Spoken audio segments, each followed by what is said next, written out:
Two Guys, One Shaker Cup podcast, hosted by Joshua Shaw and Ryan Buckeye. What's going on, guys? Welcome back inside the Two Guys, One Shaker Cup podcast here as we're looking to round out 2019, which is absolutely nuts. We've been doing this podcast pretty much all year, I think. It's been, I don't know how many episodes we are. Like, every time I ask you, it's like we forget. I know. We're in the mid-30s, I think, at this point. So I think we're crossing over the halfway mark, and we're on the back stretch of a year long. This is how crazy the year has been. Like, I don't remember when we started this podcast if we were doing bi-weekly or weekly. Was it every other week to start? I think initially we had the idea to do bi-weekly, but I think after the first episode or something, and we had such feedback, we were like, well, I guess we got to go all the time weekly, and I think that eventually we'll probably get to the point where we'll have to do two a week if it continues this way. Then we have to get like a cool studio, with those foam blocks and like neat cameras and everything. Dude, what was the biggest health trend of the year? What was the biggest health fad of 2019?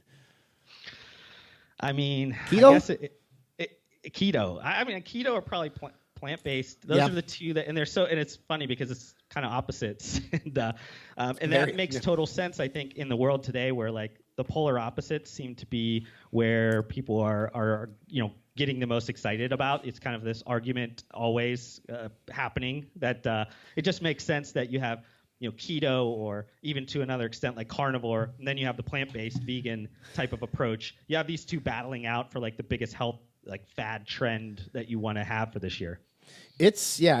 So this episode is more along the lines of talking about, well, what is that next health trend or health fad going to be? It's going to be something, just preface this episode, like Josh and I are totally going to make this up. I mean, we have no inside information on what we think it's going to be.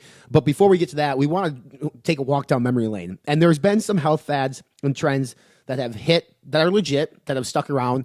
Keto has been around forever. It's a legit thing. It's not necessarily a fad, but it becomes a fad when consumer packaged good companies take advantage of it and sort of like misconstrue what that actually is. Atkins was a low carb diet, whatever. Paleo is there. I think that's where this kind of all started. I mean, at least from keto, like Atkins was kind of where this kind of started. Yeah. And that was like early 90s, I think 92, somewhere around then. When Didn't he die from his own diet? He might have. I mean, I'm not exactly sure that whole thing. I know that he left a very popular company that's still out there making hundreds of millions of dollars. Of course he did. Yeah. But I mean, so we're going to talk about fads like within probably I would say like food or ingredients, because there's things like Cool Sculpting and all these different like sort of quote unquote medical procedures they can do to help you target body fat. But let's talk about some of the craziest ones that in the past couple of years that come to mind for you. And one of the ones for me, like people are going to be listening to this like, what do you mean this isn't like charcoal? Charcoal to me is like one of those weird fads, like this detoxifier thing makes your teeth whiter, and they're putting charcoal water. It was there for a little bit, and then like now it's kind of gone again. I always thought it was weird to buy a beverage that had like charcoal in it. It's like, this is going to detoxify your body, and it's like, okay, there are some elements of science that may support that, but it's very loose.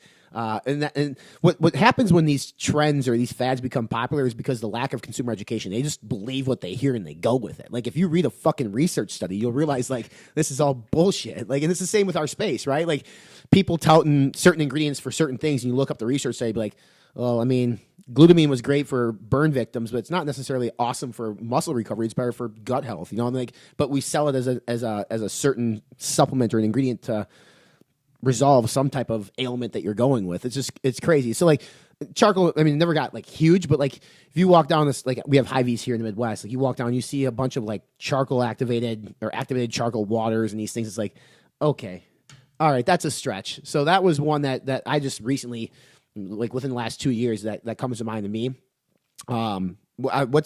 Does Austin have any like crazy, like, I mean, for a while I thought like kombucha I can't pronounce it because I don't drink the shit.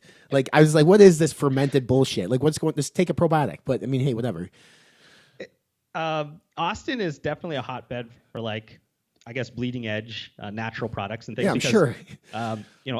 Whole Foods headquarters is 2 blocks down the street. So you have a lot of this like people that are thinking a little bit more natural remedy things. But you brought up a good point around like this misinformation or that not having information is how these trends or fads start to go. And I start to think back to like way back in the past and how there just wasn't a lot of information at all out there. Like, we take for granted now that we can, type in the Google machine whatever we want, or we can ask, Alexa what we want, and she'll, hook us up with whatever information we need. That wasn't the case all the time. And I started to look back at like some history diet fads, and one of them like around like the 50s and 60s. And I honestly even remember this like coming back to life when I maybe was in my early teens or whatever, was around like the cabbage soup diet. Like these people that would have cabbage soup like constantly, and that was how they lost weight. It was some way for them to like detoxify everything and lose a bunch of weight. Another one that was like, I think like 10 or so years after that in the late 60s and 70s was the grapefruit diet, which if you think about from bodybuilding sense, that still sometimes gets thrown into a lot of plans where a lot of bodybuilders eat grapefruits. And it's, again, it's one of these things where they said you're supposed to have a grapefruit with every meal, and then even some meals you're supposed to have just a grapefruit, and that was going to be healthy for you. So that was, kind of interesting to think about that. The weirdest old one that I came to find out, and I'm sure we're going to talk about some other ones that are still around here, but like this one was by far the weirdest one that I had ever even heard of, was called the Sleeping Beauty diet. Have you ever heard of that one? I don't know. I'm just what I'm thinking is like if it has to do with onions on the bottom of your feet, that one was weird to me, but this is totally different. So it said this was like in the late 70s, but basically this was a diet where essentially you got sedated into either sleeping for hours or days, and they essentially said like if you're sleeping you're not eating, so obviously you're doing pretty good. But popular celebrity that liked this was Elvis Presley was one that really enjoyed this, but it fell out of love very quickly because I guess there's a bunch of issues with death and not taking these sedation drugs the right way, or taking them in too many dosages or whatever. So like that fad went away pretty quick. But I thought that one by far was the funniest one, or the most like crazy that I had ever even heard of, because I'm thinking like that would never fly today, or if it did, it would be very quickly refuted to the point where we wouldn't have it around for as long as it was back in the late 70s. Yeah, I mean, there's just so many. I'm thinking like Elvis is on this thing, and then Elvis, when Elvis died, wasn't he like really big? Like, I mean, so maybe because this diet went away, like he got massive. Like, I mean, we could list off a billion, like South Beach diet. I think that still exists today. What about the Subway diet? Oh God. No, okay. Let me. I got a story about this. I will say this. So when I was 15 years old, I was a tub of lard, man. I was a fat ass, like big as shit. Now, mind you, my diet consisted of things like fucking mac and cheese, frozen pizza, crappy, not even lean beef, whatever it was. So I legitimately went on the Subway diet. Like myself, like when I got a job at 15, 16 years old, I could afford a Subway at that point. And I would eat a chicken teriyaki sub like every day, but I was also playing basketball, doing things. Like I lost 40 pounds that summer. Like, I mean, so I was like, this Jared guy knows what he's talking about. No, I don't advocate for Jared. For those listening, I don't advocate for this motherfucker. But like, again, you can make anything work for you depending on what you're doing. But Subway, holy shit, did that take? Like, do you remember the stamps that they used to give out? Like, it was like these little stamp things, but people were obsessed. I mean, they became the most valuable restaurant chain in the world because of that. Like every franchisee was like wanting to get a piece of Subways, and you're even seeing the issues today where like they have so many locations they've had to close a bunch of them because of that whole thing kind of falling apart later on with Jared obviously not being a very good guy or whatever. But that was not a very good guy at all. I wasn't a good guy at all. But that was the catalyst for that diet, was that whole story around one man walking to get a Subway sandwich and he losing a bunch of weight. When was the last time you had Subway in your life?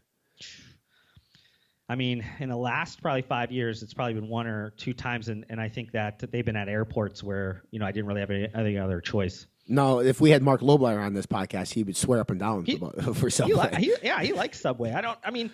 I haven't had it recently, so I don't know if like the quality of things have changed. But I think if I'm going to get a sandwich somewhere, I would choose something else. There's better sandwiches than Subway. Yeah, I mean, so looking ahead, not to jump ahead of this podcast, but like thinking of like what the next trend's going to be or fad's going to be, it's going to be something that's not factual based again. I believe like it's going to be, and part of me thinks like, okay, with CBD being out there, what are they going to do with CBD that's going? And they've already kind of done it, like. There's not a lot of studies out there that show that CBD does all the things that these companies claim that they do, and then these companies are getting into trouble, out from making these claims too. So, we could talk CBD now. Like, is CBD a fad? Like, is this thing one of these things that's going to go away? It's a hot topic, especially now. With Charlotte's Web and like Green Roads, are we having some of these class action lawsuits going against them, and then the FDA coming down on some of these companies, like. I know this isn't a CBD episode, but we're talking fads and trends. Like, is CBD going to end up being a $40 billion business like we think it is, or is this going to be one of those fads that you think it's going to be exposed?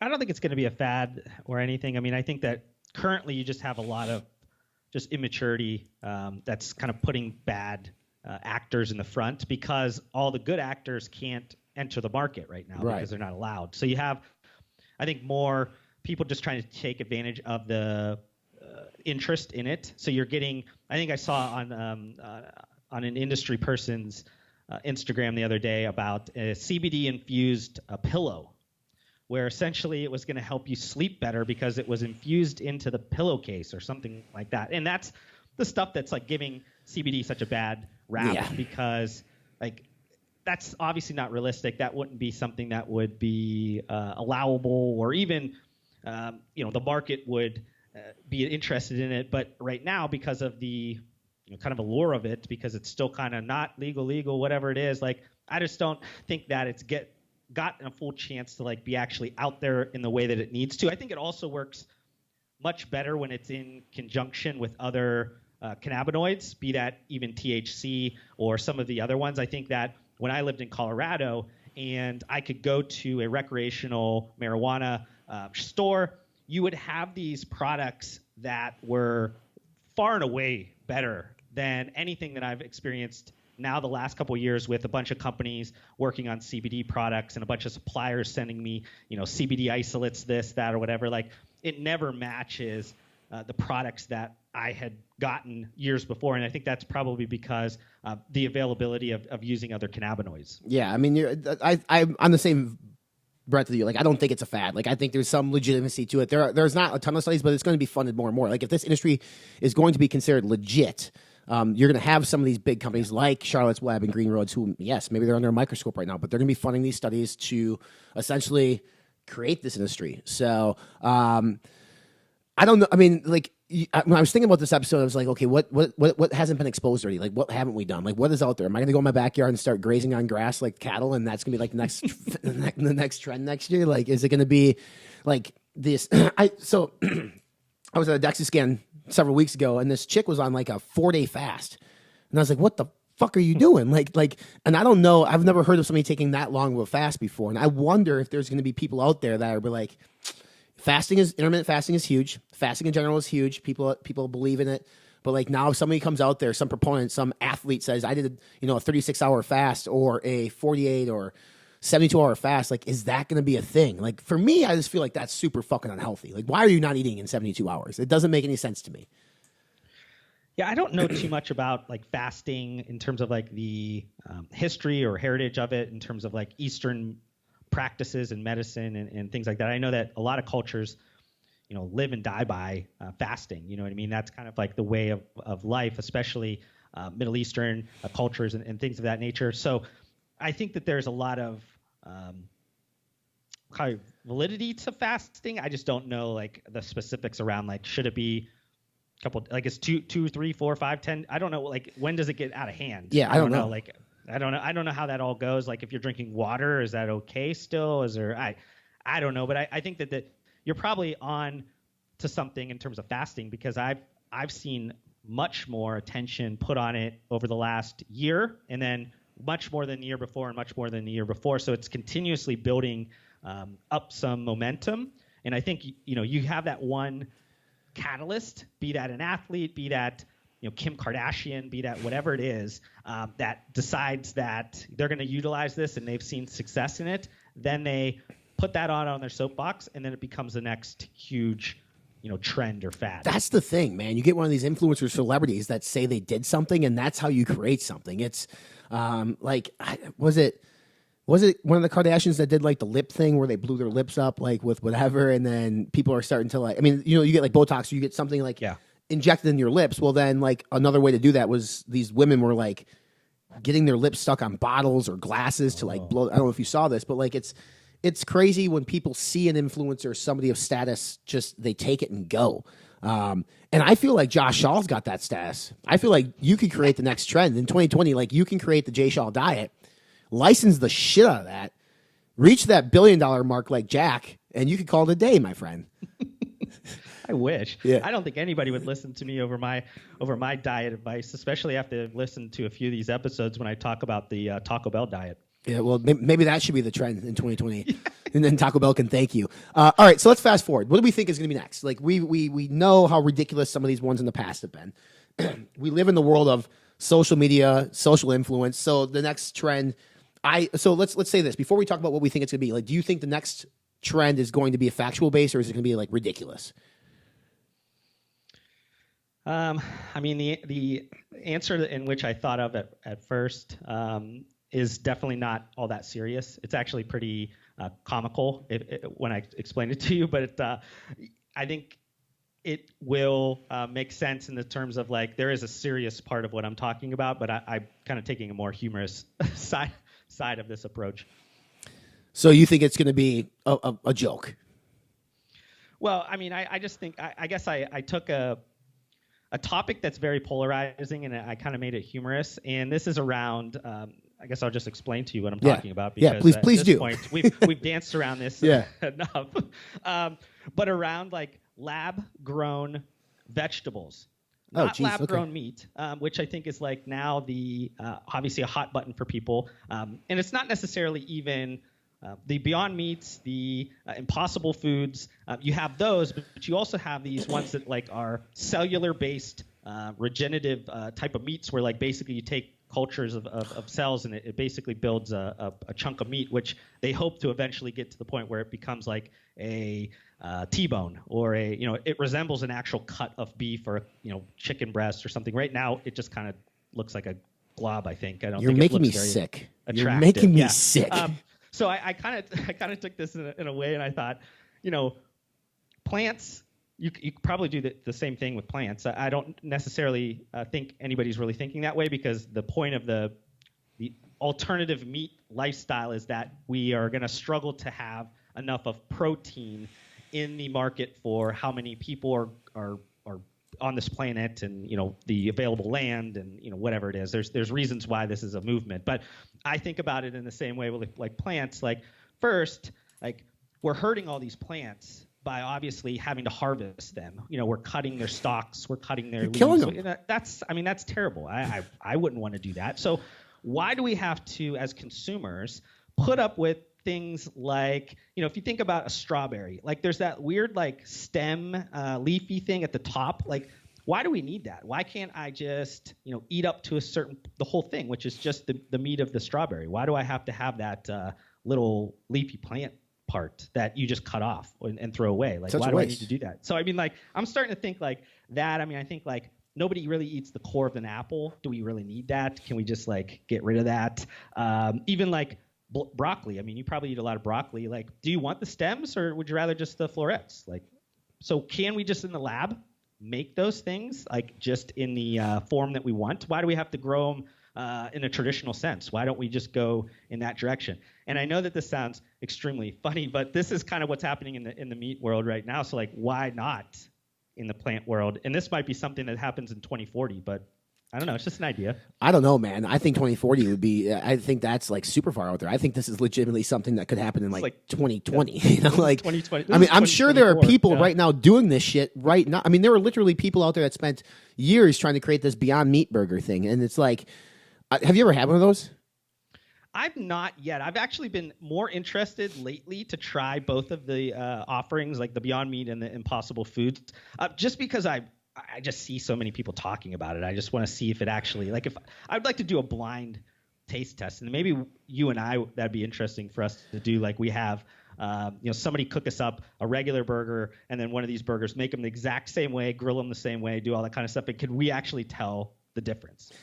You can tell the okay, so like I will say I bought one time because like I gotta get on this fad. I need to try it, and like it cooks and it's like red, but like the texture and stuff, it's similar. And then it's like eating sushi for the first time, and you realize like I'm eating raw fish, and then I realize what am I eating? I'm eating like a burger that's got like 50 ingredients in it, and it was just like I quickly became disgusted by it. Not because like I'm against veganism at all, but it's just like this isn't right. This is not right. But lab grown, that's a super interesting thing because like I don't think that's far fetched at all. I mean, we have greenhouses that grow stuff. Like you could argue like that's a lab, but now they're in. And if you look at, we talked about CBD.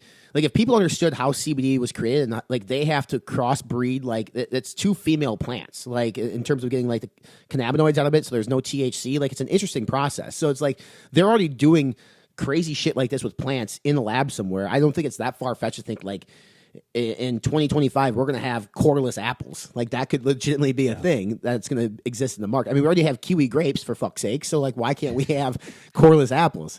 Yeah, there's a bunch of like farms now that exist in warehouses, and there's a bunch of like vertical growing things, and they're thinking about this. I haven't really heard anything out in the news that what I just talked about, but there's probably some scientist somewhere that's thinking about this, thinking like, why is the consumer having to do all this extra waste? Like we have all this food waste. If you eliminate the food waste by just not including the things that are going to be wasteful, then you eliminate a lot of the food waste. It's interesting because like you went with like a vegetable, right? Like, but if you think about right now in 2019, the big hot topic, it seems like it's been all year, is like red meat is bad for you, red meat is good for you, plant-based is better for you, or veganism is the best for you. Like, so I think you're on obviously the right path in terms of like the next trend. I'm not saying like, I feel like my trend would be like something along the lines of like red meat and beef and like trying to make that more healthy. Like how can you breed cattle a certain way in which a ribeye doesn't have 40 grams of fat or whatever it might be? Like, I don't know if that's ever going to exist, but I think like that is a hot topic right now that people are so attached to. It's like, I got to do more plant-based in my life, or I should be a vegan because XYZ documentary, which is bullshit documentary on Netflix, tells me like, hey, this is a better lifestyle for this. And people like any topic that's polarizing is going to be a topic that's going to make you a fuck ton of money as a company. So like vegan, carnivore diet, like super polarizing. Like if you double down on that and you're good at it, like you can make a ton of money, and that fad, that trend could be massively huge. And for whatever reason, all I keep thinking about is cabbage soup right now, by the way, Josh. It's like, what is the thing? It's just like, so yeah. So for me, it's just like, I think like not necessarily like lab grown vegetables, but it's going to be back to agriculture in terms of like farming and how do we update our farming processes in terms of creating something, because beef in general is not bad for anybody. Like for people out there who think red meat's going to kill you, like unless you're eating like fucking 12-ounce ribeye for breakfast, lunch, and dinner, and then your arteries are clogging. I mean, you don't have to worry about it. So, but like, how do you? Because our go-to is like chicken, and fish. Like beef and cattle. Like we have a ton of it. Like, how do we breed cattle? What do we do? How do we adjust their diet? Whatever it is to make it a healthier alternative, or what can we put on package? There's been grass-fed for a long time. Like grass-fed's great. Is there the next thing saying like this is we have free-range chicken and all this fucking shit that they put on packages? Like what do they do with like the Kobe beef or whatever? Do they like massage? I don't know. Wagyu beef, like some weird like diets. Don't they do something like that? I don't know. Like I think if one of these is like a young calf, right? Or the Wagyu, like I don't remember. One of them's like very much like they treat the cow like it's like a king. Yeah, or like veal, I think is like a baby calf or whatever. It's like what are we doing? But yes, you're absolutely right. Like they get fucking daily massages at 1 p.m. They're fed like Kentucky bluegrass. Like that is what Wagyu beef is. But like that's the thing. Like people will go to a fucking Pittsburgh Blue Steakhouse and they'll spend $120 on this thing because it's supposedly better for you. So my trend fad is more along the lines of like a consumer package label. Like what's that next call out going to be? And specifically within like the beef category, like if grass fed's not enough, what else can we do? Like, is there going to be like hydrolyzed, protein fed, fucking whatever? I mean, that's, and we laugh about it, but consumers would buy into it. Like consumers would be like, well, I heard that this is better for you, so I'm going to buy this. Without doing any research, they're going to just buy something because they heard from Josh Shaw's brothers, fiancés, nephews, sister that it's better for you. Yeah, no, I agree. She is very smart too. At least you got the gender right, because I forgot even what I said. So I had to I actually had to put it in my head real quick. I was like, man, he really took a lot of turns. Is this a girl? I did. What? So like, if those are like, let's go back and talk about current trends right now, real quick, to finish and wrap up the show. Is like, how long do you think they last, and like, how long are they gonna stick around forever? So I mean, we could talk the vegan thing. I think the vegan thing is going to, I mean, vegan is a lifestyle. So that's not a trend. It's not a fad. It's a personal choice to consume that. So that's not a fad or a trend. That's not going anywhere. I don't think people are up and going to say, I'm not a vegan anymore. And I think that especially like vegan or plant-based is much bigger than just food. It's also a lot of things that are completely outside of just, food. It could be in terms of also like other consumer packaged goods categories. So I think that, like you said, that's more of a lifestyle, and people are making some changes incrementally. So you and I might, choose 5% less animal-based products over the next couple of years. That we're not necessarily going to be vegan, but we're going to make, more of a change. And I think that you're going to see more people consistently making like an incremental change. So I don't think that that's going to go away. I don't think that you're going to obviously see like 25% of Americans become vegan or vegetarian. I think you're 6 to 7%, which it's kind of consistently been over the years. I think that kind of maybe moves up to, on the top end, maybe 10%, but I don't think you're ever going to get to the point where it goes totally in the opposite direction from an American standpoint, because we have such access to like, animal proteins and things like that. But I think that you're onto something in terms of just the idea of like, how long is the life cycle on these trends and fads? I think that's accelerated today because of the attention spans and just influencers. We kind of danced around this a little bit. Like, everybody's trying to make a name for themselves. And because of that, they are trying to figure out, how do we market ourselves in a way that's like super unique, where like I could put my flag down and go, I built this, I did this, I am special, look at me. That wasn't always the case all the time. And nowadays you see so many, like, think about this more from like a fitness standpoint. If you look at like the fitness influencers, they're not taking videos and stuff of them doing deadlifts, squats, bench press. They're doing these like crazy variations of like kick back to the twist to the, jump up on a box jump, whatever. It's like very functional training. Yeah. Yeah. Like they say this and they're like, well, this is the best way to do this or that or whatever, because they're trying to like make a name for themselves. And I think that happens in all different cases, where an influencer's trying to position themselves, jockey themselves up to the top. So they're going to start coming out with these like crazy ideas because they found some nuanced, information or study somewhere, and they're like, well, let me create the next grapefruit diet or the next cabbage soup diet or whatever it is. And I think that that's going to continuously happen. So the life cycles of these, I think, are going to be quicker, but I think you're going to have big lifestyle trends that probably stay in some form, just maybe not as like polarizing as they seem today. If here's a rule of thumb for people listening: if the trend or fad is a brand, like it's kind of like a brand, like Atkins was a brand, South Beach Diet was a brand. Even to some extent, like juicing and juicers and stuff, that all the companies that got rich off those juicers, it's kind of like a branding thing. But like, if it's a lifestyle thing, chances are the longevity is going to be there. If it's a longevity play, but if it's just a play on a certain thing. But even though Atkins is still around, like you covered it, right? They recently got purchased, or they're whatever they're worth. They just purchased. They just purchased, correct? Yeah, Quest. Yeah. So they're still around, and obviously got a ton of money. So keto is an interesting thing. I think, just being at Mills this last year, like the amount of effort and resources that went into fulfilling the needs of the keto diet through just even the natural and organic channel that I was part of, or the bigger broad CPG channel, like it didn't feel to me that it was dying anytime soon. And I had convinced myself that it was. I convinced myself like, this is bullshit. There's no way. But like, you had dietary supplement companies come out with keto-based supplements with BHB salts, and they're still doing it. And I'm like sitting here thinking as a quote unquote expert in the space, when is this going to die? Like, when is but then you have these influencers who are saying like, I lost 60 pounds with the keto diet, and you have normal everyday people saying the same thing. And chances are they probably didn't lose the weight from following a strict keto diet. They probably actually did some other shit, but like that word of mouth is what's keeping this stuff fueling. And the advent of social media is not to kind of counter contradict what you said a little bit. Like social media can kill something real quick, but it also can build longevity for something, right? So like keto might stick around for the next 10 years because there are certain people on social channels, Twitter, Instagram, whatever, touting the success stories of this certain trend that just keeps it living forever. Like imagine if Facebook and Instagram was around when Atkins was at its highest. Like Atkins might be the number one diet in the world today if that was the case. Or it could have been dead a lot quicker. It's interesting to think about like what would have done because Atkins is really not that much different than keto, in the scheme of things. Yeah. So I don't know. I'd love to hear from our people because I'm sure there are people out there right now doing like some unique up and coming UK diet or whatever thing that it seems like everything starts over in fashion, right? In fashion, it starts over there and it comes here in America. I feel like diet trends kind of start here and then ruin the world. So like we'll see. I don't know, but we'd love to hear from you on our Facebook page, 2 Guys 1 Shaker Cup. You can subscribe to our podcast. We're on iTunes, Spotify, and right here on YouTube. If you're watching this, help us out. Write us a review. It helps out the algorithm so more people can discover it.